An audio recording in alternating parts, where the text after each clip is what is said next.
Hey guys, Retro Gaming Guy here. So today in this video, we're going to unbox, demo, and review the MinisForum UH125 Pro mini PC that I have right here, still sealed in the box.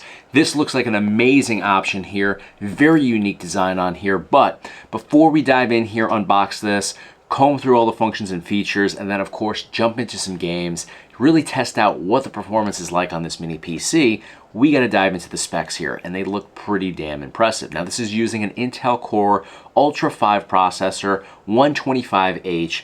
This is going to deliver 14 cores, 18 threads, speeds of up to 4.5 gigahertz on here. It's also equipped with the new Intel Arc graphics on here, which significantly improves the response speed of 3D rendering, video editing, live broadcasting, and 3A games on here. So really think this is going to give us a lot of performance across a variety of different uses. So really excited about that. In addition to that, of course, we have 32 gigabytes of DDR5 RAM. We have a 1 terabyte SSD installed within here, running Windows 11. And we also have a ton of ports on here, which I can't wait to comb through as we unbox this. So let's wait no further. Let's open this up and see what's waiting for us inside. All right, guys, we're gonna go ahead and start opening up our MinisForum mini PC here.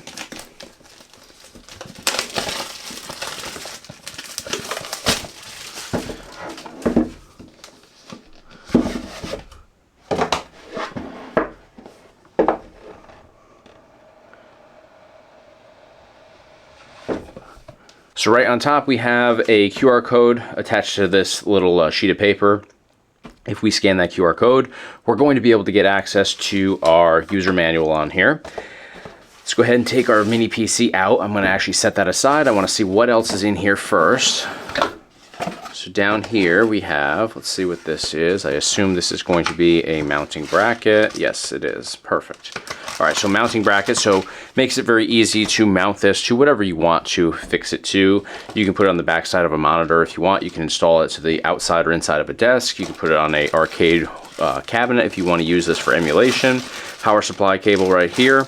This is the other part to it. Just simply connect this to that, just like so, and you're good to go. We also have a HDMI cable in here, regular HDMI cable, and we also have in here some set screws and some rubber feet for this. I assume the rubber feet are for the bottom of the mini PC.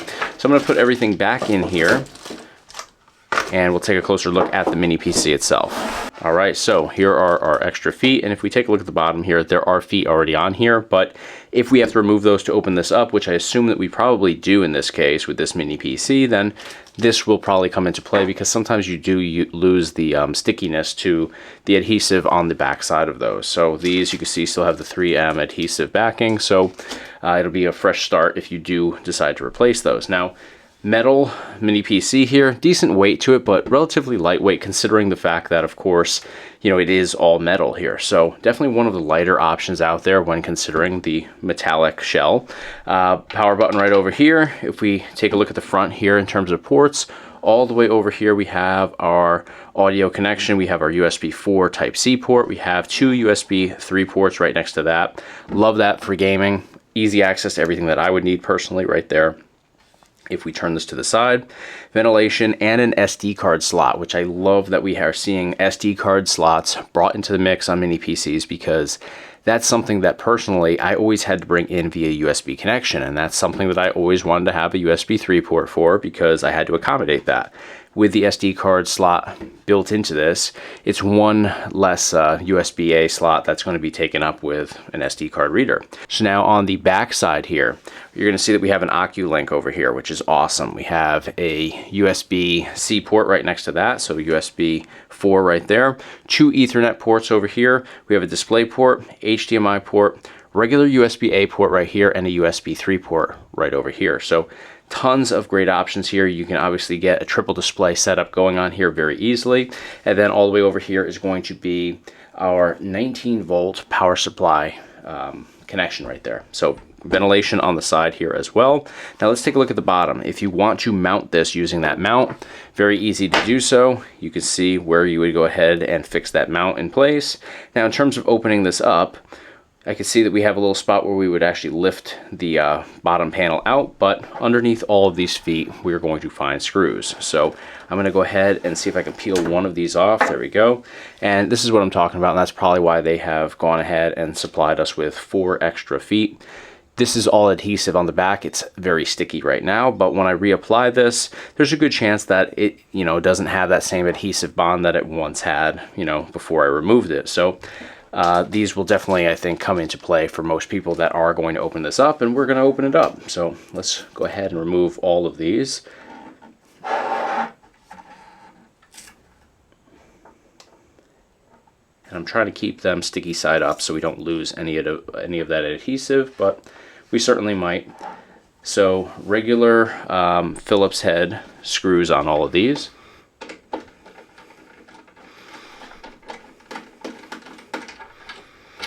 Wow, long set screws on here. It's the first that I've seen long screws on a mini PC before. It's like I'm taking apart a Xbox 360.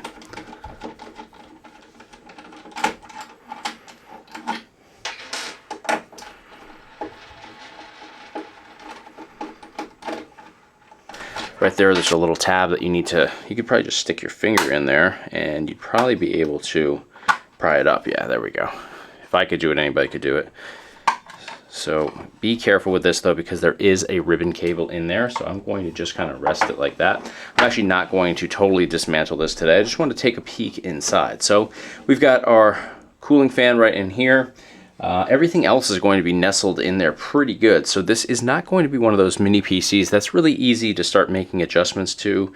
You're not going to easily be able to install or adjust your RAM. You're not going to be able to install a additional SSD if you wanted to easily. I'm not going to say you can't do it. You certainly can. But everything is located pretty deep in here. It's not sitting right on top like we typically see. So again, I'm not going to be diving in depth into this mini PC. I just wanted to take a peek inside because I'll be honest, I am not the best with all the internal components on mini PCs, especially ones that I'm not, familiar with like this. So we're going to close it back up. We're going to fire it up and test it out.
Victory goes to the last one standing.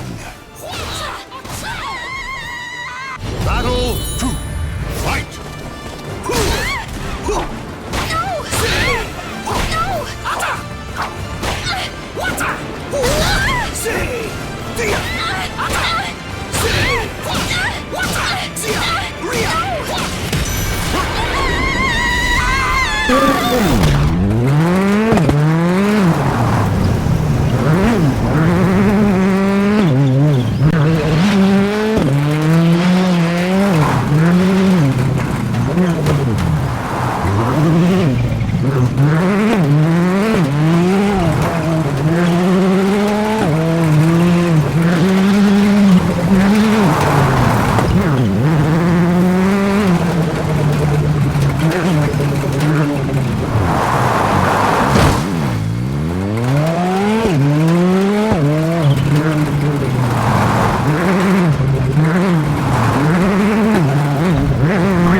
Weapons free. Bridge secure. Hold your fire. Guys, stay in the boat till we secure the deck. Over. Roger that. Squad, on me. Stairs, clear. Эй, на здоровье, полковник! Last call. Hallway, clear. Sweet dreams. Crew quarters clear. Move up. Forward deck's clear. Green light on Alpha. Go. All right, guys, so we jumped in here. We checked out this MinisForum mini PC right here, and I love the unique design of this. Now, what I actually love most about this, believe it or not, is the fact that it has a built-in SD card reader, and we're seeing that more and more with MinisForum's products out of the last, I'd say, 3-4 months now. I'm seeing a lot more things incorporating SD card readers, and I think it's just absolutely amazing, especially for a content creator like myself, because I use SD cards in my cameras all the time, every single day, and I've been using these for the longest time from device to device. This is a micro SD card reader and a regular SD card reader. It plugs in via USB-A connection. I can actually use a adapter with this to turn it into a Type-C connection if I want to, but either route that I take, it's going to take up a port on the actual mini PC. And no matter what mini PC you grab, you're going to have limitations with how many ports are available. So the fact that this has a SD card reader built into it where you don't have to use either a Type-C or a USB-A port, I think that's a home run. So that's big for me. Now this also has USB 4 ports, USB 3 ports, regular USB-As. It's got you covered across the board. It's got a display port in the back. It's got an HDMI port as well, Ethernet of course. So streaming for me, I have to have an Ethernet connection. I don't use Wi-Fi. I like to have that wired in connection. So this has everything that I want on a mini PC. Now internally, the layout is very nice, don't get me wrong. Exceptional cooling on here, I do want to highlight that, but it is tough to make customizations or to make even minor adjustments within because everything's kind of buried within the mini PC. So that can be, you know, a deal breaker for some people that want to, you know, bring a, you know, maybe a game drive into the mix. Maybe you have an SSD like I have. I have a ton of SSDs with Batacera on there. Love retro gaming. I'm the retro gaming guy. But, you know, if I want to bring that into the mix here, it's kind of a tedious process to go ahead installing that within. So I would take an external route here. I would use just an external connection, which is exactly what I did to test gaming out today, rather than installing something internally. So something to consider here.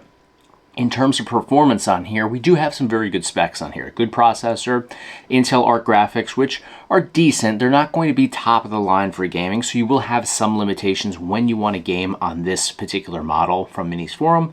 But, you know, because there are some setbacks there, you know, I feel like you can get into everything retro gaming on here.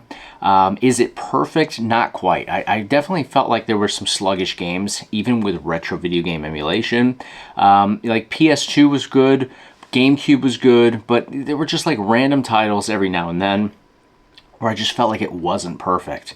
AAA titles are going to be very hit or miss. The older stuff's going to work for the most part, but I would definitely not get this mini PC if you want to do like Fortnite. If you want to play more recent titles, live titles, and then we tried Halo Infinite, and that's always like my top of the line test here because usually it's a mess on anything that's not like an AMD processor, and we saw exactly that here today. We're using, again, the Intel Arc graphics, and there's limitations there. You're going to run into, you know, a wall at some point when you're getting into those super demanding titles, or not even super demanding, more demanding titles, I would say, than retro video game emulation. So a little bit dicey with AAA gaming, but this really isn't intended for high-end gaming use. I think this is really a home run for a desktop PC for an office or home PC, this is definitely going to have you covered. So if you're working from home, you're working in an office, and you want some serious power in a small scale, this mini PC 100% would be a great option for you. Constantly for me, I'm editing videos, and again, the fact that we have the SD card reader on board, home run. The fact that this can handle everything very quickly online, so I use a cloud-based video editing software the majority of the time, because now I'm traveling a lot more, I'm in different places, and it's tough to bring hard drives with you, different PCs with you. So I like to be able to access everything remotely from a cloud-based software. So you want to have good speed, you want to have good power in a compact shell. This offers that 100%. So at the time of this recording, this is currently selling for $549.99, which I think is a fair price point for what is offered here. One other thing I want to highlight, because I didn't highlight this when I should have, and that was during the unboxing portion of this, there's a second button on the top. So you have your power button on the right hand side, and you have a co-pilot button on the left hand side. What that does is it basically enables you to automate certain tasks when you're on your computer. So you hit that button, you'll get a little pop-up in the right hand side of your screen. You can ask questions, you can ask the co-pilot to do various small tasks that'll save you a bunch of time. It's basically an AI feature that is pretty cool, relatively new as well. So it's something that I think would be, again, a great fit for people that are using this PC for home and office usage. So great functions and features on here, but limitations when it comes down to gaming. Let me know what you guys think about this mini PC in the comments of this video. Thank you guys so much for watching. If you enjoyed the content today, please give me a thumbs up on the video right here. And if you want additional information on this mini PC from MinisForum, click the link at the top of your screen or in the description of this video. Thank you guys so much for watching. Please hit subscribe to stay in the loop for all future videos, and I'll see you on the next video.